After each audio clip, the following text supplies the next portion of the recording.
Bulletin के आगाज में सबसे पहले आपको बताएं कि रहनुमा मुस्लिम नून मरियम नवाज ने बशीर मेमन के बयान पर जुडिशल कमीशन के क़याम का मुतालबा कर दिया।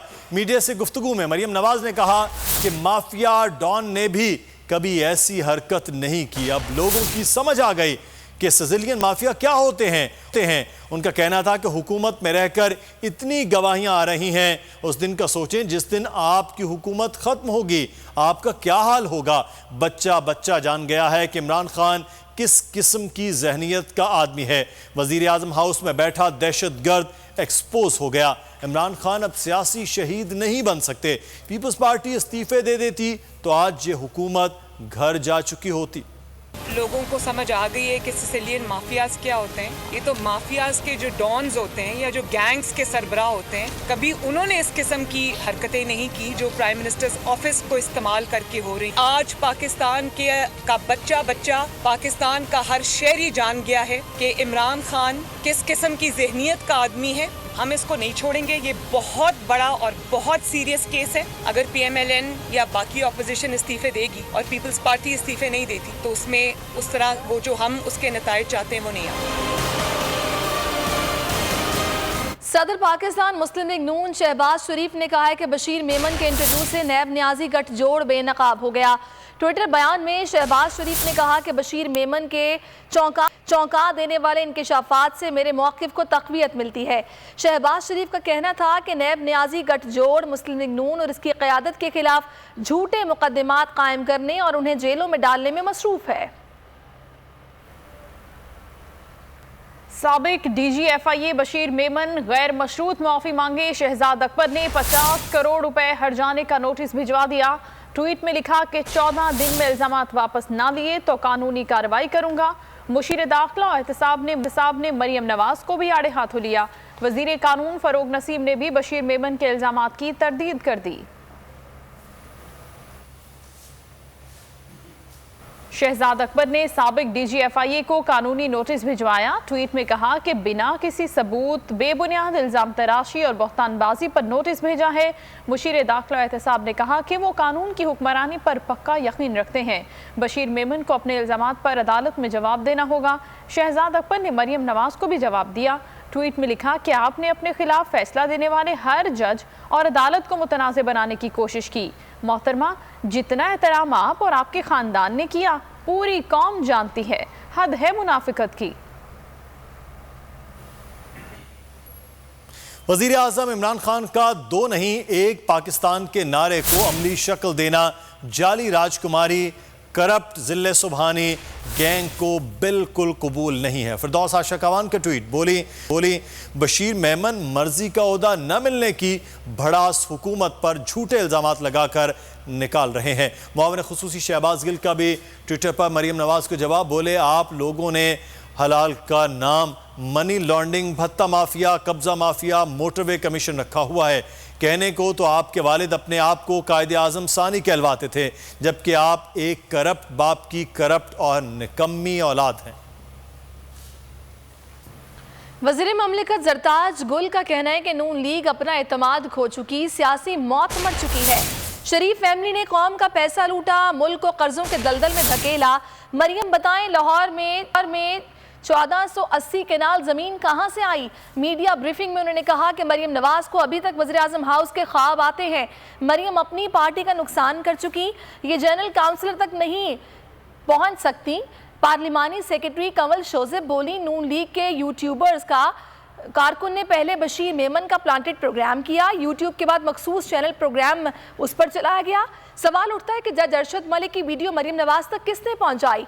वज़ीर आज़म हाउस में मीडिया सेल नून लीग दौर में बनाया गया।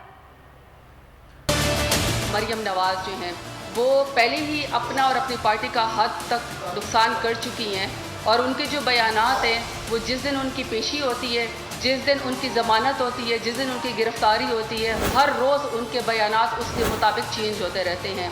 ये जो नालायक खातून है ये ख़ुद तो काउंसलर भी नहीं बन सकती है। मरियम बाजी, आपको मशवरा है आप मिलन की टिकट पे उस पर पकोड़े बेचें, क्योंकि अब आपकी टिकट को तो कोई लेने को तैयार नहीं है। सारे अब्बास की नाकामी के बाद और अपने अब्बा जी के मफरूर होने के बाद लाहौर हाईकोर्ट ने चीनी की कीमत और फराहमी यकीनी बनाने के हवाले से गारंटी के लिए कमिश्नर लाहौर को तलब कर लिया। अदालत ने इस्तफसार किया कि अदालती हुक्म के मुताबिक चीनी मिल रही है या नहीं। 15 दिन गुजर गए, अगले 15 दिन ऐसे नहीं चलेगा। लॉ अफसर ने बताया कि अदालती हुक्म के मुताबिक कतारें ख़त्म कर दी। अदालत ने रिमार्क्स दिए, सिर्फ इतना फ़र्क पड़ा है कि कतारों की जगह कुर्सियाँ लगा दी गई हैं। आम आदमी को चीनी की फराहमी के मामले की मॉनिटरिंग अदालत करेगी।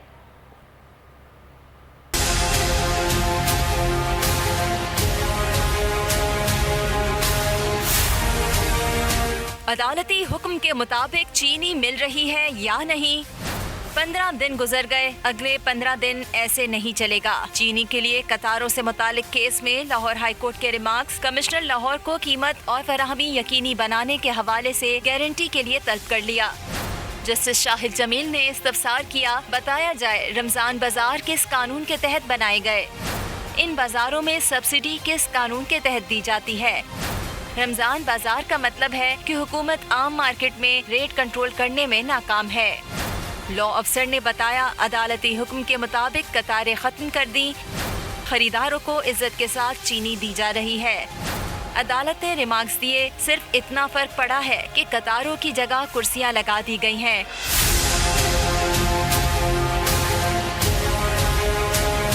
अदालत ने मुकालमा किया, ये मत समझे कि रमजान खत्म हो जाए तो मामला हल हो जाएगा। जब तक ये केस चलेगा, ये तलवार आप पर लटकती रहेगी। आम आदमी को चीनी की फराहमी के मामले की मॉनिटरिंग अदालत करेगी। कहते हैं जरूरियात जिंदगी की अशिया का मुल्क भर में एक ही रेट हो। अदालत इस हवाले से कानून का जायजा लेगी। साबिक सेक्रेटरी तिजारत यूनुस ढाका तलबी के बावजूद नैब में पेश न हुए। नैब रावलपिंडी ने यूनुस ढाका को शुगर स्कैंडल केस में तलब किया था। जराये के मुताबिक नैब तफ्तीशी टीम दिन भर यूनुस ढाका का इंतजार करती रही। नैब ने साबिक सेक्रेटरी तिजारत को दोबारा तलबी का नोटिस जारी करने का फैसला कर लिया। वफाकी वजीर अली जैदी कहते हैं, मिफ्ताह इस्माइल अफगानिस्तान में मनी लॉन्ड्रिंग करते रहे। मिफ्ताह इस्माइल के गोशवारे कल मीडिया में रिलीज करूंगा। एक प्रेस कॉन्फ्रेंस में अली जैदी का कहना था कि मिफ्ताह इस्माइल ने कहा मैरीटाइम में अली जैदी ने बड़ी करप्शन की है। Miftah Ismail, FBI, election commission, ये जहां से चाहें मेरे टैक्स गोशवारे निकाल लें। आप 2 साल बाद गुड सर्टिफिकेट्स जमा करवाने आए हैं। आपने 2018 के फॉर्म 2020 में जमा करवाए।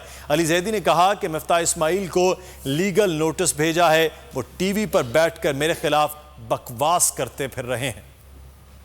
इस्माइल साहब मेरे बारे में उल्टी सीधी बकवास करेंगे तो मैंने एक आध दफा तो माफ कर दिया, लेकिन ये जो बार बार की उन्होंने तमाशा लगाया है, परसों बैठ के टीवी पे कह रहे हैं कि मैं तो टैक्स पेयर ही नहीं हूँ। तो मिफ्ताह इस्माइल साहब को चाहिए कि इलेक्शन कमीशन से या FBR से या मेरे ट्विटर अकाउंट पे खुद जो मैंने टैक्स भरा वो गोशवारे जमा कराए वो खुद निकाल लें। और ये आपके गोशवारे एक्सपोर्ट के मेरे सामने पड़े हैं और ये मैं इंशाल्लाह कल मीडिया में रिलीज करूंगा। एक चीज होती है गुड्स डिक्लेरेशन फॉर्म, 1 महीने के लिए वैलिड होता है एक्सपोर्ट से पहले। ये जो गुड्स डिक्लेरेशन फॉर्म है ये 2-2 साल बाद भी आप जमा कराते रहे हैं और सारे अफगानिस्तान के हैं। मैंने आपसे कहा था 2 दिन पहले, मैंने ट्वीट किया था कि आपकी अफगानिस्तान की मनी लॉन्ड्रिंग पे मैं सवाल उठाऊंगा। ये तो लीगल नोटिस भेज दिया इंशाल्लाह। रहनुमा मुस्लिम लीग नून शाहिद खाकान अब्बासी ने NA 249 के मसाइल पर पीपल्स पार्टी और तहरीक इंसाफ को आड़े हाथों ले लिया। कहते हैं बदनसीबी है कि पीपल्स पार्टी ने 13 साल से हल्के में कोई काम नहीं किया। फैसल वावडा भी मसाइल हल न कर सके। जो हल्के के मसाइल हल नहीं कर सका वो मुल्क के मसाइल क्या हल करेगा। हाइड्रेंट का निज़ाम ख़त्म करके लोगों के घरों में पानी देंगे। आटा और चीनी महंगी करने वालों को कल वोट नहीं मिलेंगे।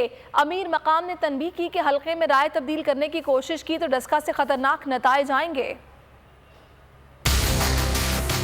पुलिस स्टेशन के अंदर कोई भी मुसल्ला आदमी, चाहे पुलिस का हो, रेंजर का हो, और अगर फौज तैनात की जाए, उनका कोई राइट नहीं है पुलिस स्टेशन के अंदर होना। बाहर से सिक्योरिटी प्रोवाइड करें। पिछले इलेक्शन की सबसे बड़ी खराबी ये थी कि जिस डब्बे में वोट डाला जाता था उसके साथ एक मुसल्ला सिपाही खड़ा था। मैं बुनियादी मसाइल की बात कर रहा हूँ।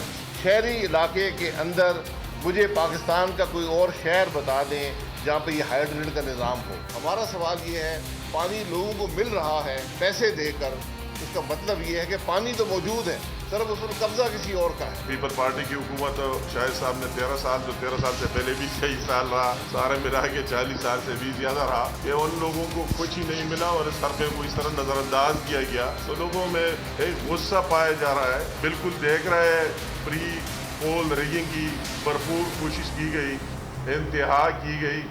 ए नूरे खुदा, नूरे बसीरत की तलब है, रमजान का सदका तेरी रहमत की तलब है।